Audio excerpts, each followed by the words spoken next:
Hey folks, welcome to Doc Talk. We're going to have a great show today. We have Dr. Matt Meisner joining us, and we're going to talk about some things coming up on this show season. We're going to talk about ringworm and warts and different things that can grow on the skin of cattle. Stay tuned after these messages to listen more from Dr. Meisner.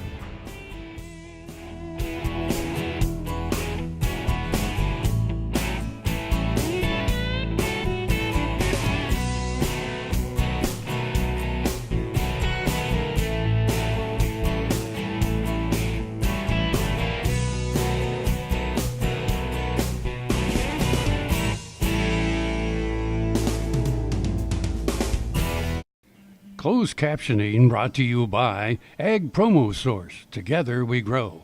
Learn more at agpromosource.com. This segment brought to you by Kansas Regenerative Medicine. Your stem cells, your health, your life. Matt, welcome to the show. Glad to be here again. Folks, this is Dr. Matt Meisner. He's an associate professor here in our Veterinary Health Center at Kansas State University, where he sees a lot of animals. He's one of our medicine and surgery specialists here for beef cattle. Spend a lot of time down in the clinics. Yeah. In fact, you managed to get me to come back here. We kind of had to snag him away from a case, actually, leading right into what we're doing today. And we're going to talk about warts and ringworm, but we thought we'd start out by talking about some wart issues. And I didn't realize there's so many different types of warts. Yeah, I think that people researching these kind of things in cattle, we see everybody thinks, well, I got warts, and but the research showing they get up to 15, 16 different strains of just bovine-specific papillomavirus or types of virus that causes warts in cattle. So a lot of them, and so they're not all created equal, that's for sure. And you're talking about you can get them all kinds of different places. Sure, and so each of those strains generally have a specific area they like to grow in, and so you got a bunch of different skin types, which we're used to seeing these big old giant tumors looking on cattle. Some that are specific for the reproductive tract, the penis on bulls, the reproductive areas on cows. We've got areas that tend to like to form in the esophagus and the intestines, you name it. And so each of those strains kind of wants to go to a certain area. Okay. And then can you, I mean, obviously based on the placement of them, but then can you send them in and get diagnostics on them or things to that nature? So, I mean, I think that it's pretty, when you see a wart, it's pretty predictable as to what it is. You know, we don't necessarily need a biopsy to prove that it's a wart. What we see is sometimes more of the clinical problems with those types of things, and so they can get out of hand, or they can cause bleeding in certain areas, especially the reproductive tract, that hinders sterility in bulls if you've got blood in your semen with that kind of thing. So we don't really need to necessarily biopsy to prove it, but certainly there's some things that it could be, and so occasionally we'll look at them and maybe this wart is characteristic of some other type of a tumor, and so we may want to, but most oftentimes warts are pretty predictable. You mentioned that these are caused by viruses, papillomavirus, and so it lends me, we have pretty good vaccines against viruses. Can we have vaccines against warts? Yes, and there is at least one licensed vaccine against warts. And when I mentioned there's so many different strains of that wart, this vaccine tries to incorporate as many types as possible. And actually the company will solicit submissions from veterinarians or producers to try to get more strains, okay? So this is only one that does it. It tries to encompass all of these, and so as vaccines would be, sometimes it's effective, sometimes it's not, but that's about the only way to truly get some sort of immunity against the virus. And you said that's in Colorado? Well, the company is Colorado Serum Company, and I'd have to remember where it's from, but that's the one vaccine that I know of. Cool. Well, many different types of warts. Best prevention is going to be a vaccine, Colorado Serum Company. We're going to come back a little bit and talk with Dr. Meisner about how we're going to treat cattle, how long it takes for the clinical signs to go away or for the warts to be gone. Thanks for watching Doc Talk. More after these messages.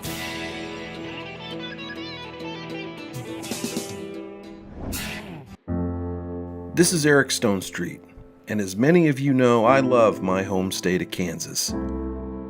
In March, Kansas ranchers lost homes, equipment, and thousands of cattle from the largest wildfires in the state's history.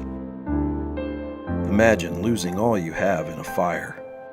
Not just your house, but your livelihood. Ranchers are beginning to rebuild, but it will take years and tens of millions of dollars to build back herds, fences, and other infrastructure. Today, I'm asking you to help. Donate what you can and show your support to the ranchers of Kansas. Simply go to kansasfires.com. Your donation is tax deductible and will go to those who need it the most.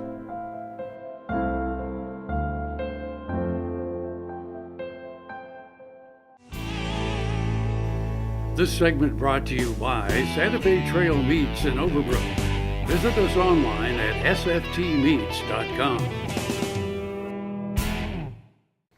Hey folks, welcome back to Doc Talk. Dr. Dan Thompson here with Dr. Matt Meisner. We're from Kansas State University's College of Veterinary Medicine, where Dr. Meisner is an associate professor in the Department of Clinical Sciences, and he's also our section leader for our livestock services section. Yeah. Changed the name. Yeah, we did. No more ag practices now. We got livestock services. But basically, he is an internal medicine specialist that sees a lot of cases here, a lot of cattle coming through our clinic, specialty cases, regular cases, and we're talking about warts. So, we get a calf in here and, it's fair time or whatever, and someone comes in and says, oh, shoot, I got a wart I need to get rid of. What are we going to do? And there's probably, kind of to that, there's several reasons that we'll see it. One would be show season, 4-H season, and warts on the skin are going to be one of those things that don't allow you to go into the fair, because it is a virus, it is a contagious virus, it is one of those things that they don't want to have there. Not only is it unsightly, but it's one thing. So that'd probably be one of the reasons we'd see it. And so if you think you've got warts, or you've got some on these, you're wanting to plan ahead to get rid of them at least a month before you go. And as we have for prevention, meaning a vaccine against a virus, the way that we treat these is to try to remove them. And sometimes it's a matter of just surgically removing them. We freeze them, we burn them off, we do a whole bunch of things, and we leave a little wart. And that being that it's supposed to stimulate the immune system to fight off anything else. So it's kind of like a natural vaccine then. Right. You irritate it, the viruses get an immune response, and then it prevents others from forming and then also attacking the ones that are there. Yeah, so you're hoping that you're internally stimulating the immune system to fight it off. And but it takes time, so we can remove it. We're going to have some wounds that need to heal, but we're also going to have to take time to let the body heal those up. Yeah, so at least a month ahead of the fair or wherever you're going to show that animal, we need to get after it and try to get it done. That's for skin ones. Now, penile warts. So penile warts, bulls, reproductive exam, breeding soundness exams in the spring. Very common to notice warts in young bulls.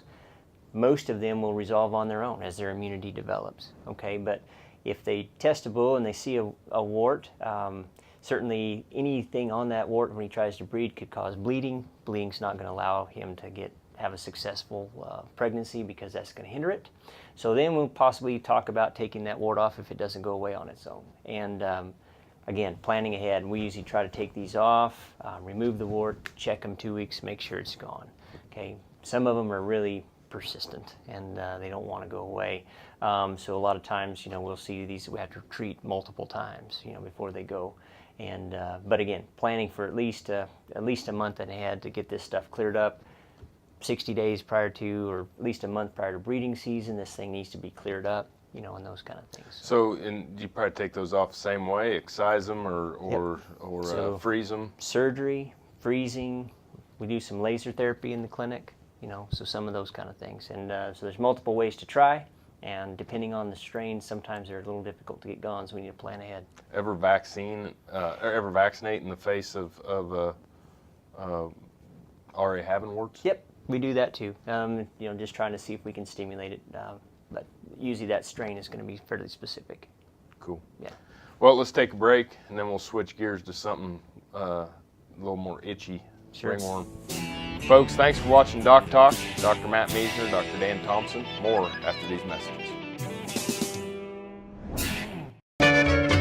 Ag Promo Source is a unique group of marketing specialists with one mission: help your ag business grow. Each affiliate has their own area of expertise, and they work together to bring you advice, products, and services. To get started, visit agpromosource.com. Ag Promo Source. Together we grow.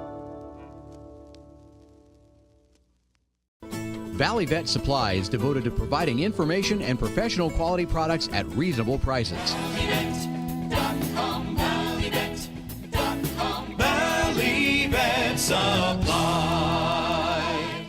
As fourth-generation farmers themselves, Heinen Brothers Ag Service understands the risk and rewards of farming. So when it comes to quality aerial and ground application, fertilizer, ag chemicals, and anhydrous ammonia, call Heinen Brothers Ag today, 800-760-4964. The BQA Tip of the Day, sponsored by Beringer Engelheim Vetmedica, Inc. Hello folks, Dr. Nels Lindberg here with Production Animal Consultation and Animal Medical Center out of Great Bend, Kansas. Today's BQA Tip of the Day, we're thinking about handling our cows for this fall. Everyone's getting done with fall harvest and thinking about handling their cows and getting them preg checked, moving them off of grass onto whatever residues or pastures they may be moving them to. When we do those things, we think about stress on those cows, and we want to do everything we can possibly do to minimize those stresses. And so cattle handling those cows is a very important thing to think about. When we move them off pasture, gather them, move them to another pasture, move them to another residue, or as we're bringing them in to get them preg checked, we just want to do all we can to minimize hot shot use, cattle prod use, all those things. And it's about positioning and anticipation and pressure and release and focal point on that eye. And we just have to do those things to do the right thing for the cattle, which our people demand that we do the best we can in terms of animal welfare. And there's nobody cares more about animal welfare than those of us doing it. So keep it forefront in your mind, think about it, do it, and keep at it.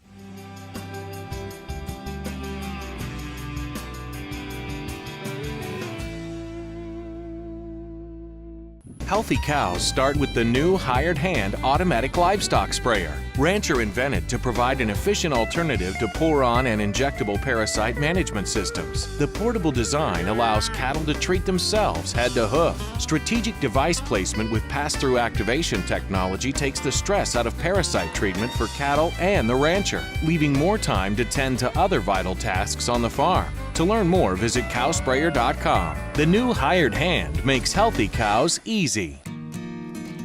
We do business with Blueville because of the quality of their work. It is excellent quality, and because they make a commitment to their customers. We enjoy the benefits of hiring a good company to help us maintain this home. We will always do business with Blueville. We have for many, many years, and there's no reason for us to look for any other service. The Kansas Wheat Innovation Center in Manhattan is rediscovering ways to get improved varieties and new genetics in the hands of farmers faster. Grower-led and Checkoff-funded research initiatives are bringing about positive change. This grassroots leadership provides a strong voice in Topeka and Washington, D.C. Now is the time to partner with Kansas Wheat in moving wheat forward. Kansas Wheat Commission and Kansas Association of Wheat Growers. Farmers investing in their future and yours. Log on to rediscoverwheat.org. This segment brought to you by Kansas Soybean Commission. Progress powered by Kansas farmers. Hey folks, welcome back to Doc Talk. Dr. Dan Thompson here with Dr. Matt Meisner, who is an associate professor and the section head of livestock services, our practice here at Kansas State University's College of Veterinary Medicine. Does a lot of work teaching, is nationally acclaimed, and does a lot of speaking out there at veterinary meetings. Glad to have you on the show. Grab you out of right when he's heading out of the clinics in the truck to go work on a case. Said, hey, you mind shooting this real quick? But anyway, ringworm. Yeah, another fun one. And I apologize. Yeah, I didn't have time to go through makeup and hair today, so not a big deal. Ringworm's another one of those skin problems. And when we talked a little bit in the past about warts, and ringworm gets a name of worm, but it's actually a fungus, okay?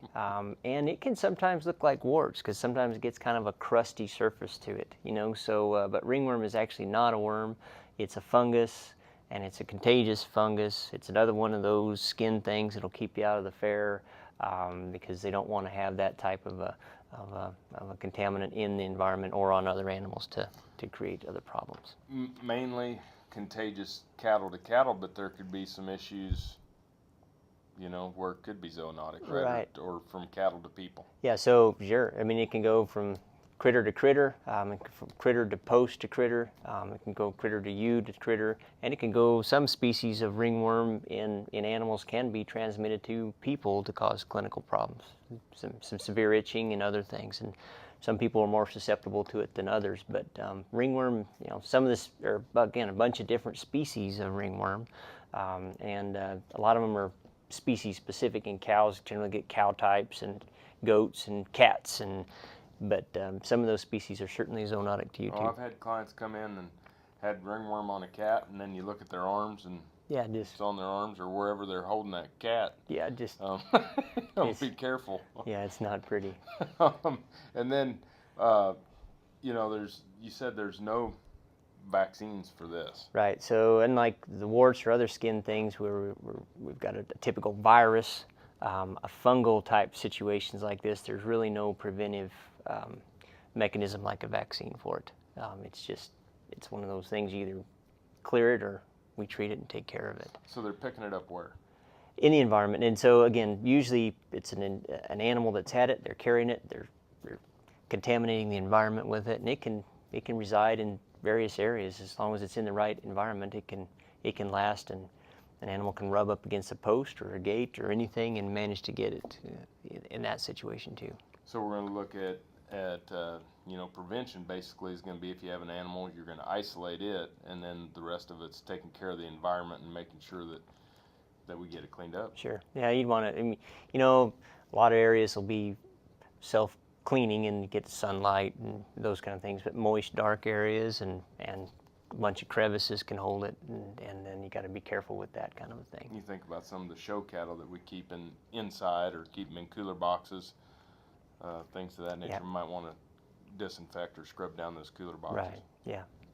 Yeah. Those kind of things. And then again, be careful with on those, but moist, dark areas and wear gloves. Wear gloves. All right.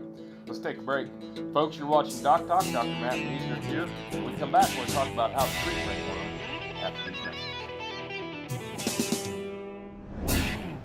Soil is the life of a farm, and for 25 years, SureCrop Liquid Crop Nutrition has helped growers produce abundant quality crops while preserving and improving the soils they steward. SureCrop offers complete soil and plant analysis with cropping recommendations, delivery direct to your on-farm storage, and quality crop nutrition custom blended for your field. Choose SureCrop for the assurance of excellence for your soil. Call today or visit their website for more information.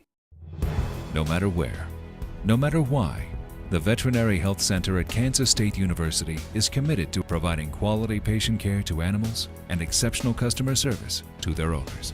From routine checkups to emergency and specialty care, our world-renowned specialists and experienced professionals are here to discover, to teach, and to heal. Let us know. How can I help? How can we help? This Meet the Future Veterinarian is brought to you by Zuprevo. Choose confidence. Choose Zuprevo for BRD treatment. Brendan Martin was raised on a beef cattle, poultry, and crop farm in Virginia. During college, he worked and interned in the cattle industry while raising his own Angus herd. As a result, he became interested in bovine reproduction and the power of genetic progress within a cattle herd. After graduation, Brendan started Valley Herd Health in Virginia, working mainly with beef and dairy cattle. I'm Rexanne Struve, veterinarian in Western Iowa. I have a veterinary clinic and started doing stem cell therapy on dogs in August of 2014. And after the first 2 dogs, after 3 weeks, I saw such dramatic results. I said, hey, I have arthritis. I have joints, really need this help. Where can I go to get this done? I had stem cell therapy done in November of 2014 on my finger joints, my hip, and the ball of my left foot, all of which I'd had real severe problems with. Saw a pretty dramatic improvement in a short amount of time. I would certainly recommend that somebody don't wait until I'm in the position that I was in with the damage already done to my joints. I encourage veterinarians to use it for their animals, and I encourage anybody who sees this video, if you have need, get in contact with these people, because this is a phenomenal place to have this done.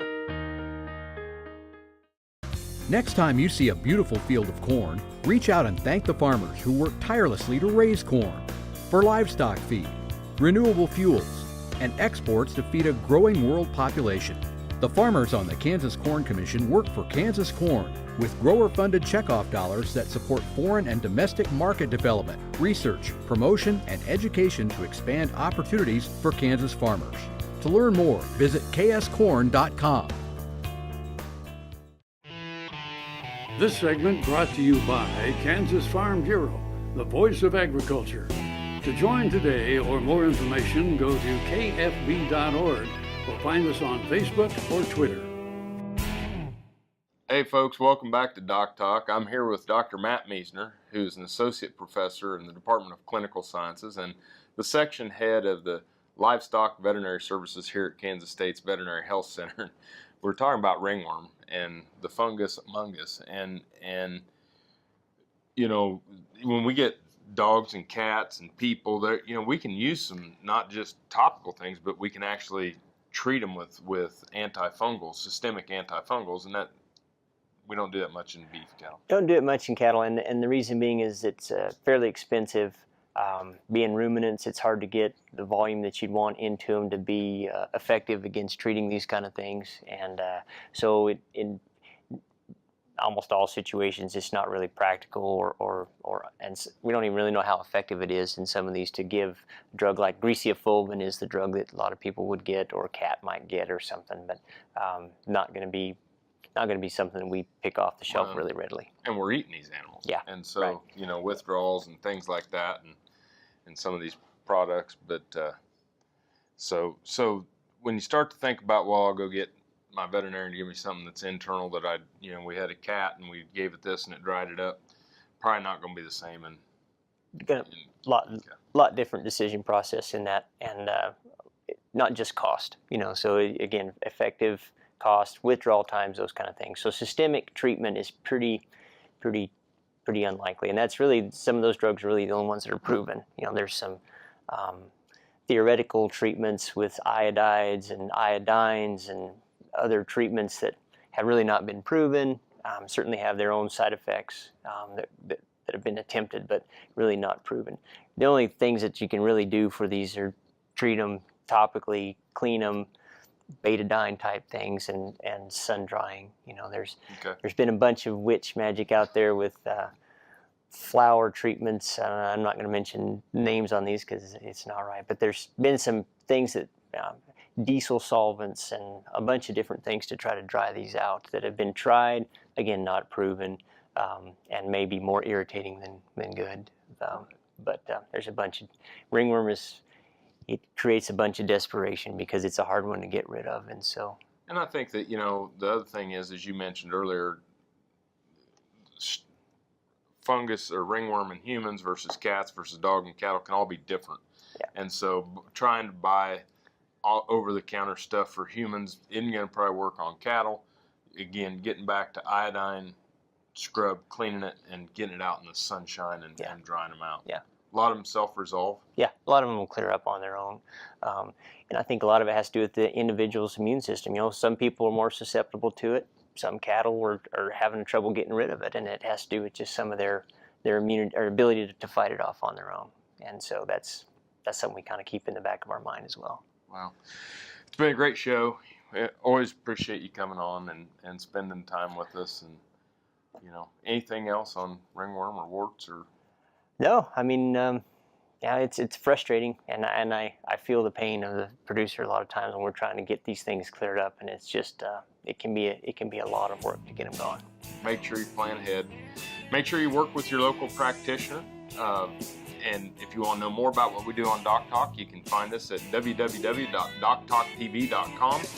I'm Dr. Dan Thompson, here with Dr. Matt Meisner. We're at Kansas State University's College of Veterinary Medicine, and we'll see you down the road.